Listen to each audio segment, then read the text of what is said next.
Welcome back to Sunday Night Storytime. Did you know that coffee comes from a kind of bean? Many people enjoy a good cup of coffee in the morning, but have you ever thought about what it would be like to be a coffee bean? Tonight we have Mr. Jordan Belt with a story that just may have you wanting to be like a coffee bean. Enjoy the story. I'm going to read The Coffee Bean for Kids by John Gordon. Are you a carrot, an egg, or a coffee bean? Gavin used to love going to school, but not this year. He and his family moved to a new city and had trouble making friends at his new school. Some of the kids also made fun of him because they said he talked funny. As Gavin walked into his classroom, he saw his teacher, Mrs. Spring, and her smile made him smile. He liked Mrs. Spring's class and wished everyone at school was just as nice as her. When the school day was over, Mrs. Spring asked Gavin to stay after class. Gavin thought he was in trouble. His palms became cold and sweaty, and he could hear his own heart beating. Mrs. Spring said, "Gavin, I can see that you are not happy. In fact, you look sad. You hardly ever smile, and when you do, it's usually only when you say hello to me in the morning before class starts. What's wrong, Gavin?" A few tears came trickling down Gavin's face as he told Mrs. Spring about how hard it was to adjust to his new school and make friends. To make matters worse, his parents were fighting a lot. Mrs. Spring gave him a big smile and said, "I'm going to share with you one of the best lessons you will ever learn. It's also going to help you make new friends and become a better leader for the rest of your life." Mrs. Spring went to the whiteboard and drew a picture of a pot of boiling water. Then she drew a carrot inside the pot. She asked, "What happens if you put a carrot into a pot of boiling water?" "You get carrot soup," Gavin said. Mrs. Spring smiled. "You're on the right track, Gavin, because a carrot turns soft and mushy in a pot of boiling water after a few minutes." Mrs. Spring then drew another pot of boiling water on the whiteboard. This time, she drew a picture of an egg inside the pot. She asked, "What happens if you put an egg in a pot of boiling water?" "That's easy," Gavin said proudly. "My mom and I did this at Easter. You put the eggs in the pot of boiling water to make the eggs hard, like hard-boiled eggs." "That is absolutely correct," Mrs. Spring said. "The soft inside of the egg turns hard after a few minutes in the pot of boiling water." Gavin looked confused. He asked Mrs. Spring how a picture of boiling carrots and eggs could be one of the best lessons he'd ever learned. "You'll see, Gavin. I have one more example for you." Next to the pots with the carrot and the egg, she drew a third pot of boiling water. This time she drew a coffee bean inside the pot and asked Gavin if he knew what happened when you put a coffee bean in a pot of boiling water. "I have no idea," Gavin admitted. Mrs. Spring explained, "The coffee bean, the smallest of these three things, changes the water into coffee. You see, the power to change is inside the coffee bean." Gavin looked confused. "I don't understand what carrots, eggs, and coffee beans have to do with me fitting in or finding friends," he said. "Life is often like a pot of very hot water," said Mrs. Spring. "It can be a harsh, stressful, and difficult place. You will find yourself in places and situations that will test who you truly are and can change, weaken, or harden you if you let them." "Like all the stuff I'm going through now?" Gavin asked. "Exactly like that, Gavin. You are feeling the pressures of fitting into a new school, the difficulties of finding new friends, and your parents are fighting. You are experiencing fears over things you cannot control, and it feels like you are in one big pot of boiling water. But you do have a choice. You can be like the carrot that is weakened and softened by its surroundings. You can be like the egg that is hardened by the mean people of the world. Or you can be like the coffee bean that transforms and changes its environment. When I look at you, I don't see a carrot and I don't see an egg. I see a coffee bean who will overcome challenges and change the world." That made Gavin smile. "Do you really think I can be a coffee bean?" Gavin asked. Mrs. Spring smiled. "I know you can be a coffee bean, Gavin. In fact, I want you to remember this lesson for the rest of your life. Wherever you go, whatever you do, remember, you are a coffee bean, and you have the power to transform any environment you are in. No matter how hard things get or how hopeless things appear, do not ever give up. Realize that we do not create our world from the outside in. We create and transform it from the inside out. If you think you are a carrot, you will believe the forces outside of you are stronger than who you are on the inside, and you will become weaker. If you think you are the egg, you will believe the mean people in this world have the power to harden your heart and cause you to become negative and angry like they are. If you know you are a coffee bean, you will not allow the outside world to affect you.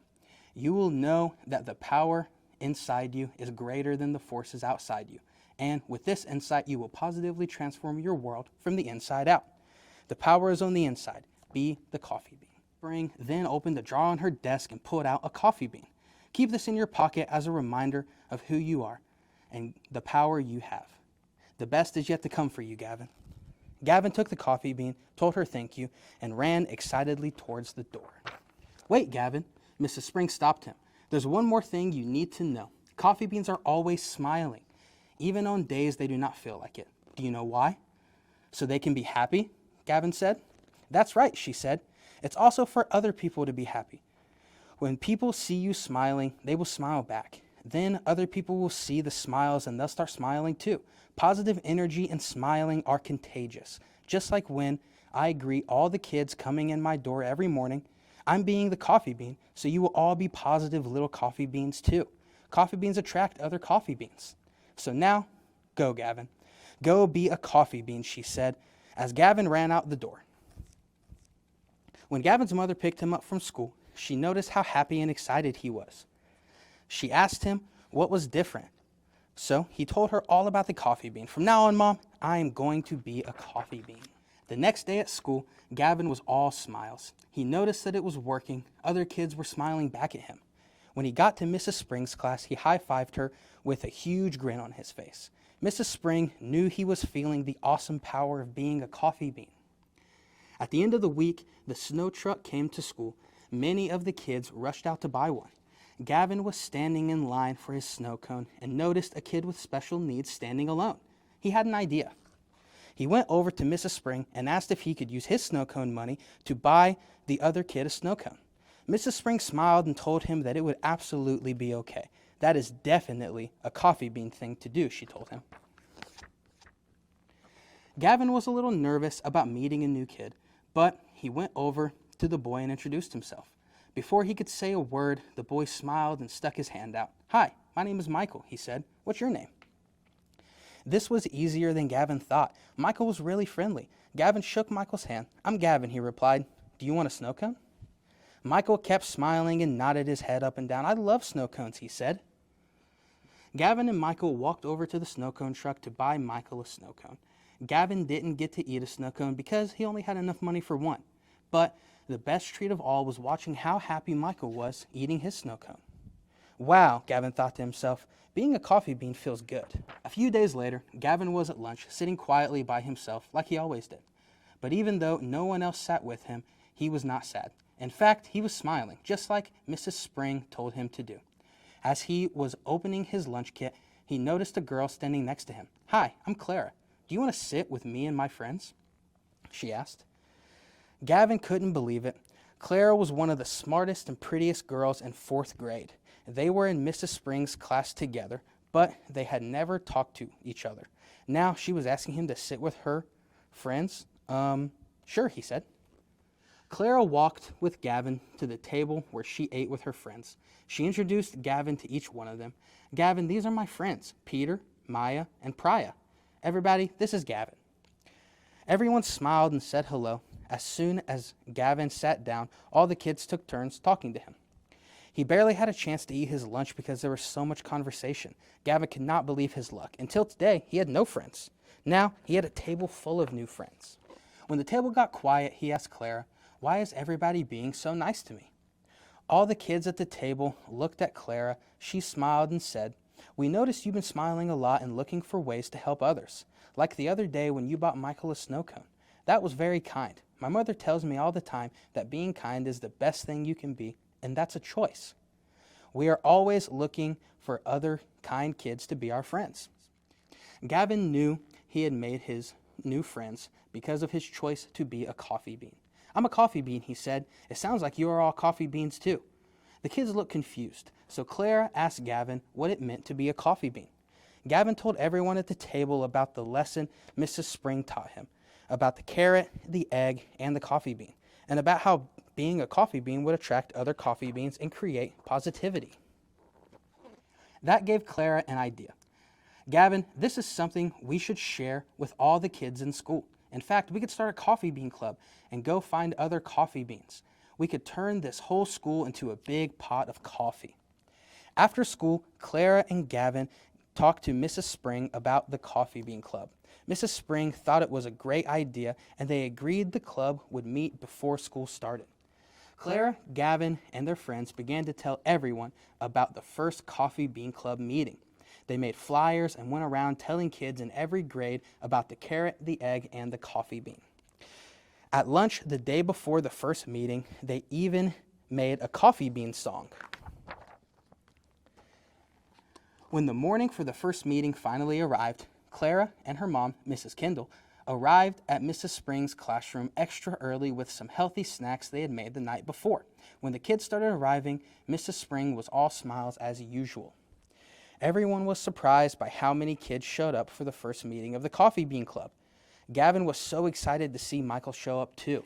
"Hey Gavin, my mom said I could be a coffee bean too," Michael said proudly.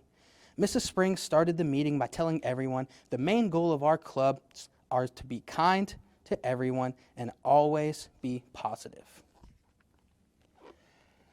Next, Mrs. Spring told the students that they needed to come up with rules for the Coffee Bean Club.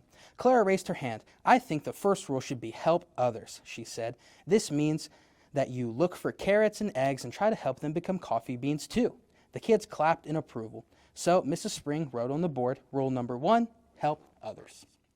Gavin raised his hand next. "Include everybody," he said. "This means that anyone who wants to be in the club can join. It also means that when someone wants to join in and play a game or sit at your lunch table, then they can do that too. More coffee beans make our coffee pot stronger." Again, the kids clapped in approval. They added a second rule to the board. Rule number 2, include everybody. Maya was called on next. The third rule should be to smile, because smiles are like boomerangs, she said. When you smile, it always comes back to you. You smile at someone, and they smile back. "Smiles make me happy," said Michael. As Mrs. Spring wrote on the board, rule number 3, smile. After the 3 rules of the Coffee Bean Club were on the board, Clara raised her hand. "Mrs. Spring, we made a song for the club. Can we sing it?" she asked. "Of course you can sing it," Mrs. Spring said. "How exciting." Clara, Gavin, Peter, Maya, and Priya, and Michael all went to the front of the room and began to sing. "I'm a coffee bean, you'll see what I mean. Carrots are good for your sight, but get soft when things don't go right. Eggs are a great source of protein. Boil in water, they get hardened and mean. I won't be a carrot or an egg, I'll just be a coffee bean instead. I may be the smallest of the 3, but put me in water and you'll see that I'm a coffee bean." The room erupted with cheers and clapping. Then the kids started chanting, "Coffee beans, coffee beans, coffee beans." The Coffee Bean Club made it their mission to find beans all over their school. They wrote positive notes to students who seemed to be having a tough time, and they engaged in random acts of kindness. Over the course of the rest of the school year, it was clear to all that the Coffee Bean Club positively changed the school. In fact, the club became so big that they had to hold their morning meetings in the gymnasium. Everyone wanted to be in the Coffee Bean Club. Everyone wanted to be a coffee bean. It was no longer cool to be negative or mean. Instead, it became cool to be a coffee bean and help others. The end.